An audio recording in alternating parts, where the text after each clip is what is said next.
Good morning, everyone, and thank you for joining the NeedyMeds special topic webinar, You Found a Lump, Now What? Navigating the Breast Cancer Screening and Diagnosis Process. As I mentioned before, my name is Carla, and I am the Education Coordinator at NeedyMeds.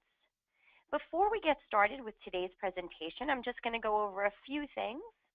You can feel free to type any questions you may have into the questions section of your GoToWebinar control panel, but all questions will be answered at the end of the webinar. If we don't have time to answer all questions, we will follow up with you personally via email or phone call after the webinar within about a day.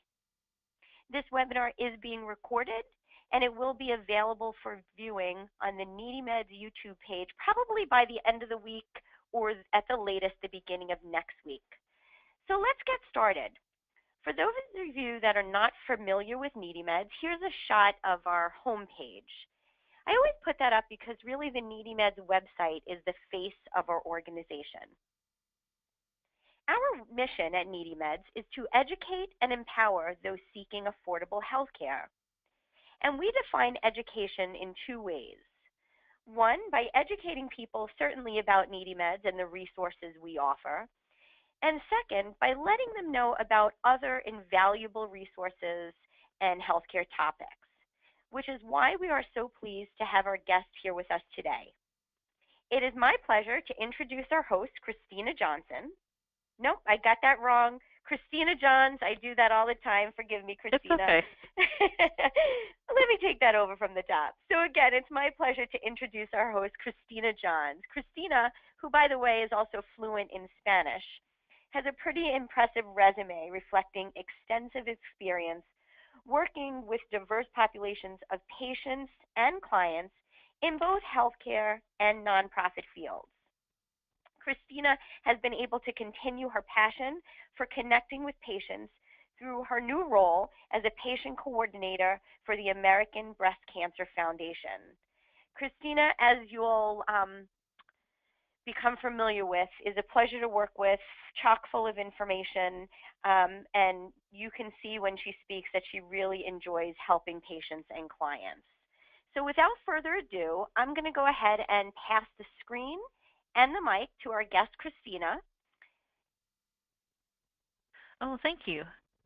And Hello, thank everyone. you. You should be able to take it away, Christina. Thanks, everybody. Thank you. Hello, everyone. My name is Christina, and I am with the American Breast Cancer Foundation. I'm a program coordinator, and I'm really excited to be here and talk to all of you about breast cancer and about American Breast Cancer Foundation. First of all, let me tell you just a little bit about the American Breast Cancer Foundation. We are a national nonprofit organization that provides financial assistance for breast cancer screenings and diagnostic tests for people with and without insurance, men and women of all ages. So whether they have insurance, no insurance, regardless of whether they're male or female or their age, we do help when people qualify. Now, I will talk more about American Breast Cancer Foundation later in the webinar, but I'd like to give an overview of breast cancer. Now, understanding the disease is very important. It affects 1 out of 8 women in the U.S. After diagnosis, many patients feel lost or isolated, and I speak to people all the time. It's a very scary experience. By learning more about breast cancer and what treatments are available, patients or their loved ones can feel more in control of the situation. Now, here are some terms that might be helpful when you're discussing cancer. So the one here would be metastasis, and that is the spread of cancer cells from the initial site of disease to another part of the body. In the case of breast cancer, metastatic disease means that the cancer is spread beyond the breast and the lymph nodes. When cancer is invasive, it tends to spread and invade healthy tissues.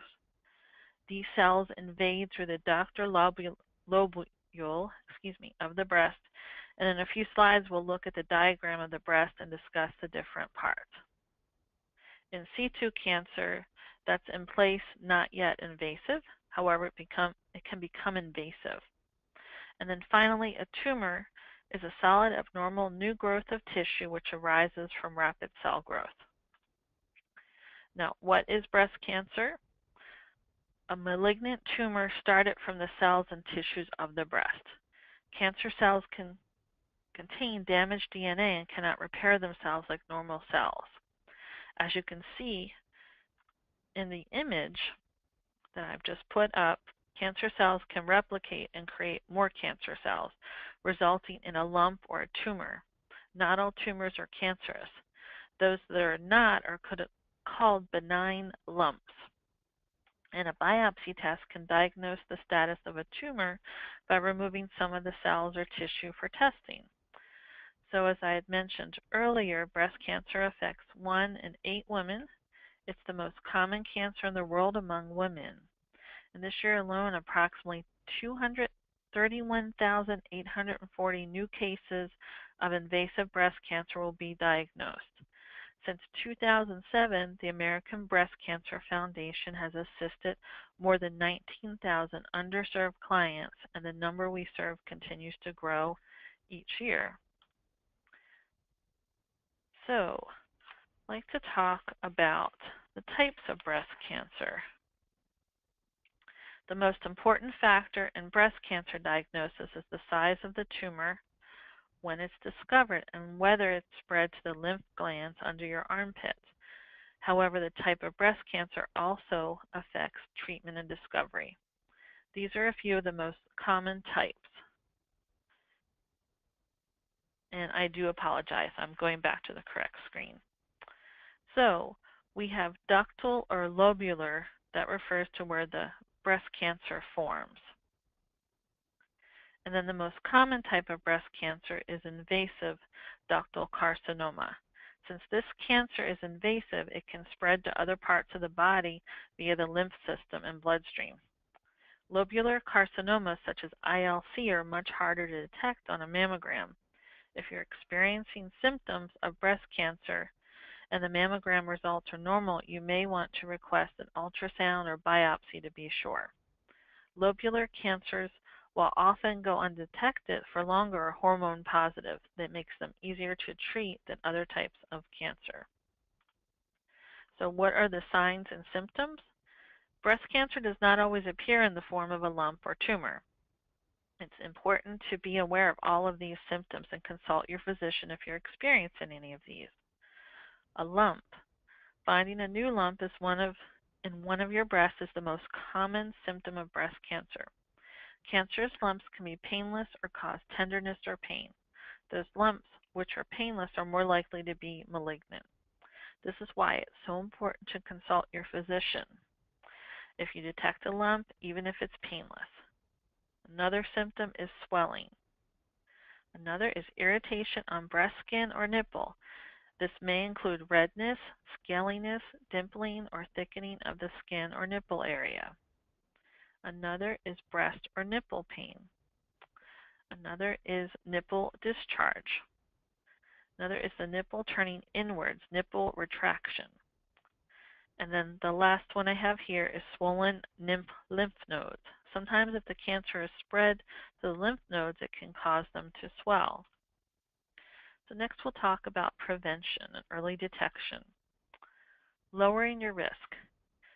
Exercise, diet and nutrition, breastfeeding, and also unchangeable risk factors. So while there's no definite way to prevent breast cancer, there are steps you can take to help lower your chances of developing it. These are called protective factors. Studies have shown that regular exercise, a balanced diet, and breastfeeding all serve to lower one's risk for developing the disease. It's also important to be aware of any risk factors that may affect you. Some unchangeable risk factors are gender. Women are at a higher risk than men for developing the disease.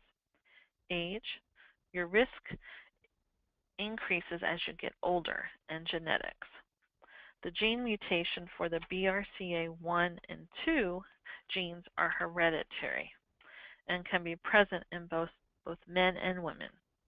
You can speak to a healthcare professional regarding genetic testing to detect the BRCA gene, BRCA or BRCA. Other unchangeable risk factors are family history of the disease, personal history, dense breast, and race and ethnicity. Being aware of these signs and symptoms as well as the risk factors are important because early detection is so crucial. So the importance of early detection. Diagnosing breast cancer at an early stage allows for more successful treatment and increased survivorship. Women can and should examine their own breasts starting in their 20s. Performing regular self-exams allows you to get to know your own breasts, look, and feel, which may make you more likely to report any changes to your doctor. There are 3 ways of performing a breast self-exam. So you have circular. You start at the outer edge of your breast and move fingers around the entire breast in a circular motion. Vertical. Start at your underarm area and move your fingers downwards and back up until you have checked your entire breast. Wedge. Start at the outer edge of your breast and move your fingers towards the nipple and back to the edge until you have checked the entire breast in small wedge-shaped sections. So that's circular, vertical, and wedge. You can also go to our website as well. You see the link up on the screen, www.abcf.org, and we have information there. Now, consult your physician about your technique. Women in their 20s and 30s should have their breasts clinically examined as part of their annual health examination. For women over their 30s, this is usually to complement other types of screening, such as mammograms. Now, a mammogram is an X-ray picture of the breast. It can detect lumps in your breast that you may not be able to see or feel.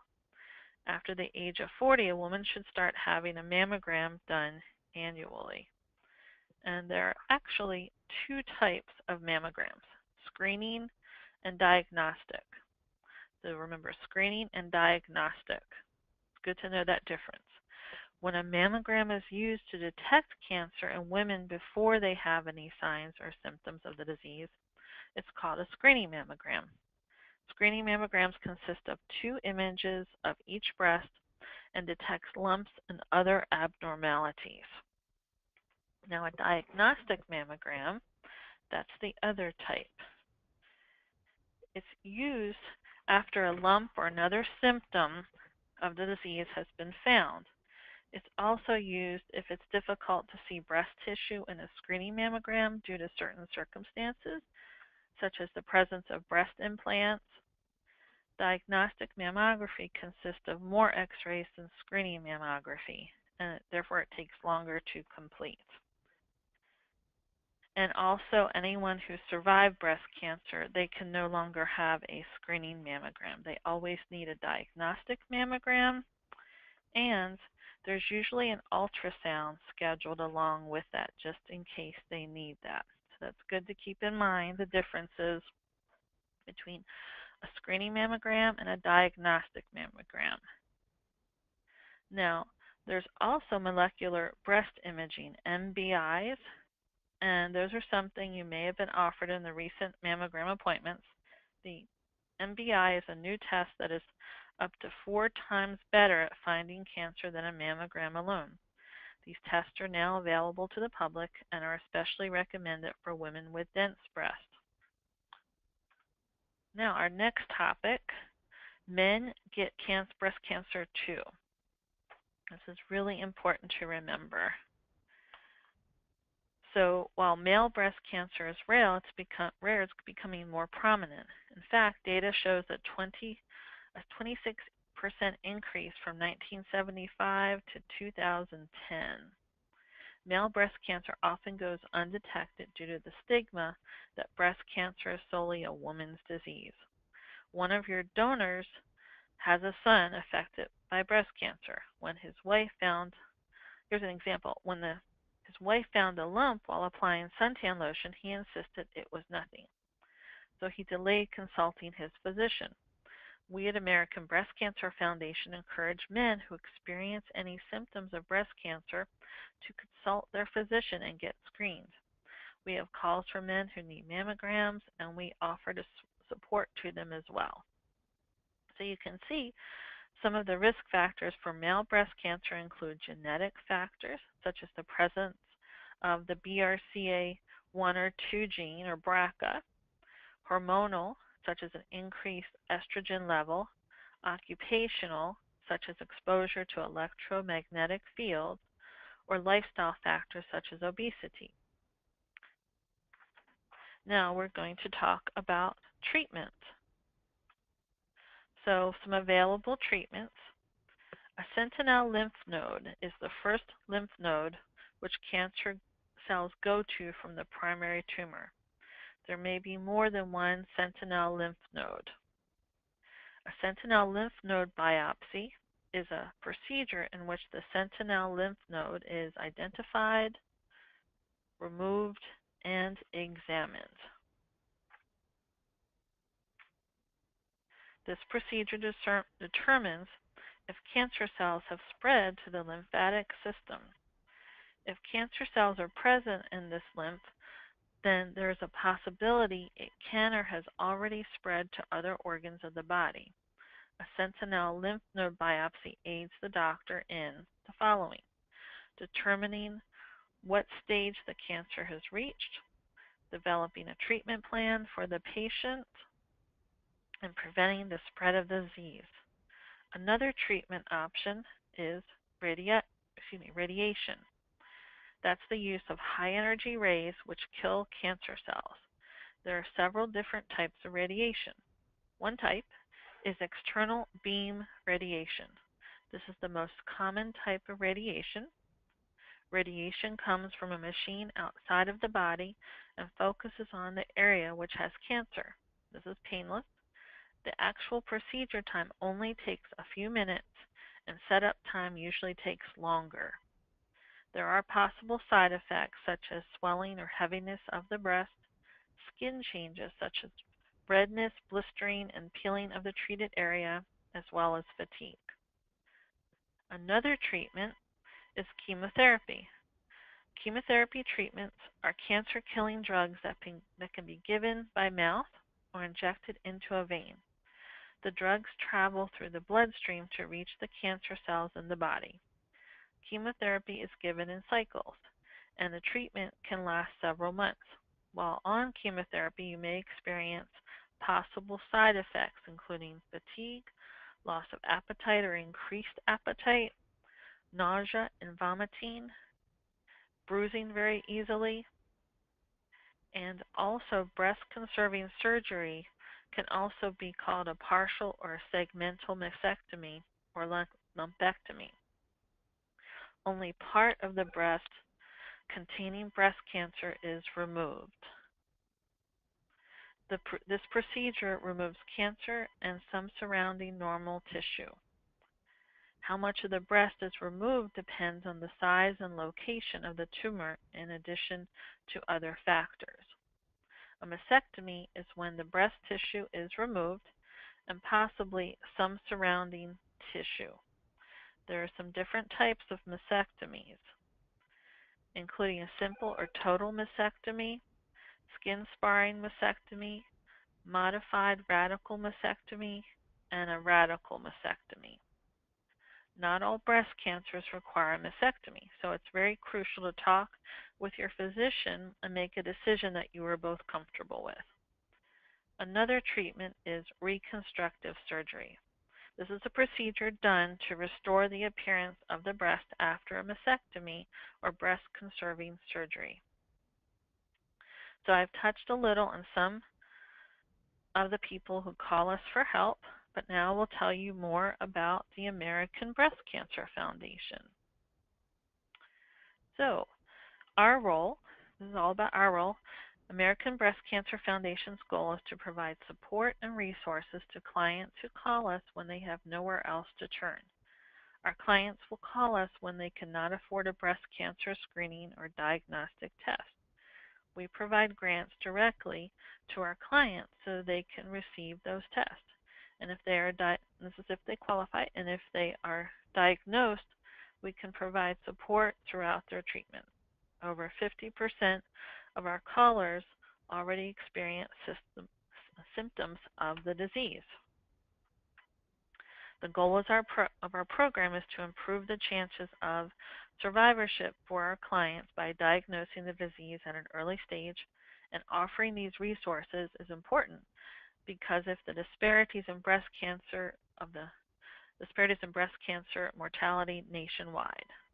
So you can see some of the facts behind these disparities on the slide. It's our hope to reduce these disparities that can lead to equal outcomes. On this screen, we have some information here for resources. We have our phone number. We have the NeedyMeds Diagnostic Information page. And we have some other resources. American Cancer Society is also another resource. And here's our website. It's very easy to remember. It's like ABCD, but with an F for foundation. So American Breast Cancer Foundation. So we have that. And then I have our contact information here. And if you ever don't have the number handy and can go online, just look up American Breast Cancer Foundation or ABCF online. Now, you can call during our phone hours listed below. That's the best way to reach us. Our office is closed for major holidays. If you leave a message, I will call back as soon as possible. Our hours for the phone line are Monday through Thursday, 9 to 4 Eastern Standard Time, except 12 to 1, Fridays, 9 to 12 Eastern Standard Time. So thank you for your time. Christina, thank you so much for that very informative and honestly plain-spoken description of breast cancer, and especially the different types. And most importantly, for what really stuck out to me the most was the description of the imaging tests and really what they do.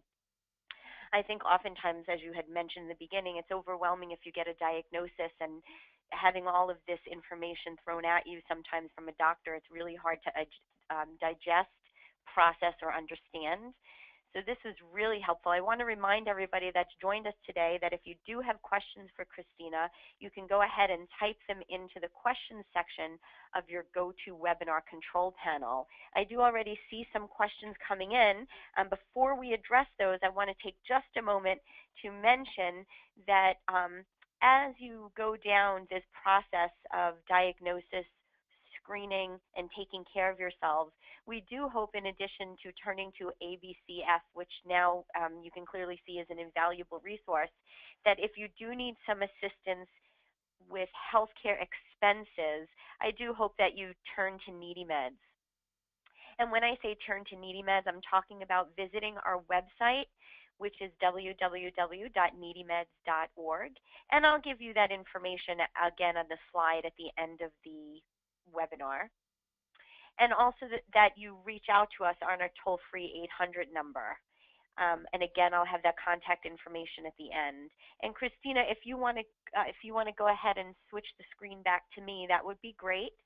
And then what I just wanted to mention, as I had said in the beginning, what we do here at NeedyMeds is our goal is to connect people to programs that will help alleviate some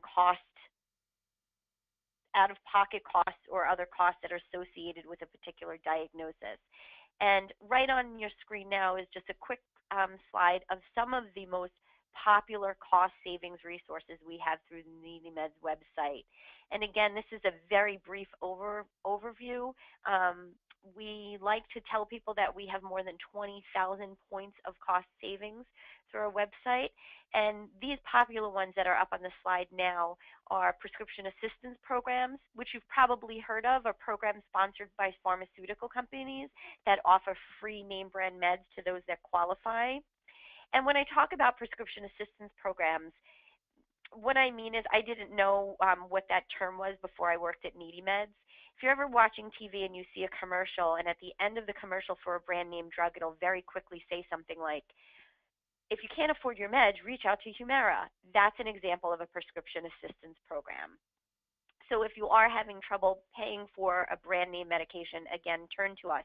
And don't assume just because you have some sort of insurance doesn't mean that we can't provide you with help. We also have something called diagnosis-based assistance programs, which are exactly what they sound like. They're programs that are focused to help people with a particular diagnosis, such as breast cancer. And we also have a large database of coupons and rebates. We also have a NeedyMeds drug discount card that can save users between 0 and 80% off of the price of their prescription meds. I always say between 0 and 80% because although you may get a large savings sometimes, other times you don't. So again, I'm going to stress that the cost savings resources on this PowerPoint presentation are just the ones that I felt I throw in there because they're applicable to the topic we're talking about today, but they are by no means the extent of the assistance you can find through the NeedyMeds website. With that, I'm going to turn to our questions that are coming up. And let's see what's coming in. Christina, one of the first questions coming in, actually there's two. One of them asks whether or not ABCF does help women only or does the program assist men? And I think that was addressed, and I know that was addressed earlier, but if you can just drive that point home a little bit. And the second part of that question coming in is whether or not you only help people of certain ages. Well, that's a good question. I know I gave a lot of information. I talked to a lot of people on the phone, so I'm always glad to share that or repeat information. Now, we help men and women. It doesn't matter whether you're male or female. If you qualify for a grant program, we can assist you with that, but I also provide a lot of different referrals and resources for people, so I'm always working on that. In terms of age, we help men and women of all ages. There are some programs out there that just are not able to assist people below or above a certain age due to certain guidelines, but that's not the case with us. So if someone qualifies for a grant, we help men and women of all ages who qualify. That's fantastic. And does ABCF only assist people without insurance is another question that's coming in by an audience member. We help people with and without insurance, and a lot of times people will have deductible issues or they will need a diagnostic mammogram, which isn't always covered by their insurance. It depends. So with or without insurance, if someone qualifies, we can assist them with grants. That's great. And I'll mirror that sentiment for NeedyMeds as well, that again, just because you are lucky enough to have insurance doesn't mean it covers everything. We like to use that term functionally insured. And it certainly doesn't mean just because you have insurance that you can't get assistance through a program that we can connect you to via NeedyMeds. And another question is whether or not you have to live in a certain state to receive assistance from ABCF. We help people throughout the entire country. So I can help if you qualify for a grant. I can help with resources. I have many resources to share. I have resources for every single state. That's fantastic. We have another question coming through, and I think we can possibly both answer this, Christina, is whether or not ABCF helps patients that have medical bills that they can't pay. We need, for us to assist financially, someone needs to qualify, and I'll go through, if someone calls, that's the best way to see if they qualify. We have to issue a grant before they go to their appointment. So unfortunately, we're not able to assist after the fact. Got it. That's an important question. And much like Christina said, it's worth giving ABCF a call. That's often true of NeedyMeds. And we have a couple of audience members actually asking for the contact information for both ABCF and NeedyMeds. So I will have that slide up in just a moment. And I will also let everybody know that I will be sending the audience copies of both PowerPoint presentations today. Let's see. It doesn't look like we have any other questions coming in, so I'm going to take just a moment more of everybody's time to let you know that we work really hard at NeedyMeds to fill our calendar with a vast array of webinars, whether they're diagnosis specific, such as the one we're talking about today, and as you can see, some other ones coming up in the near future on MS or even cancer. In general, is a support group called Pearl Point Cancer Support that our participants today might be interested in participating as well. But as you can see, we also do our best to explain a little bit more about who NeedyMeds is and other resources available, such as our webinar on information for Medicare beneficiaries coming up also later in July. As promised, there's the contact information for both ABCF and NeedyMeds. And as I said, this afternoon I'll send everybody copies of the PowerPoint presentation. If you did ask a question and we didn't get the chance to answer you, of course we'll follow up with you, as I said, via email. Otherwise, thank you so much, everyone, for participating, and thank you, Christina, for sharing your expertise with the NeedyMeds audience. Oh, thank you. I'd like to also add that the phone number up there, the 410-730-5105, that is our front desk to our office manager, so that is one way to reach us. The program line that comes directly to me was in the PowerPoint I had up. That number is You know what? I'm going to change it right now. Let's do it. Okay. Yep. Okay, that's 844. Yep. 219 ABCF. And what is that in numbers? Let's see. ABCF. It's ABCF for 2223. Fantastic. And people can always look that up. I mean, that does reach me, but this is my direct line, and people can just always go into the website, ABCF or American Breast Cancer Foundation. Thank you for catching that. That's really important, and we'll leave you with that correct phone number and the email and website to ABCF. We've been able to convince our friends at ABCF to return later in the year for another webinar. And let me see if I can pull up the topic of that webinar. That's coming up on October 24th. And I'll include that in the follow-up email. And you could all actually register today for that one. So thanks again, Christina. Thanks to our audience for taking time out of what is no doubt a busy day to join us. And we look forward to keeping in touch. Thanks again, everyone. Take care. Thank you, Carla. Bye-bye. Bye-bye.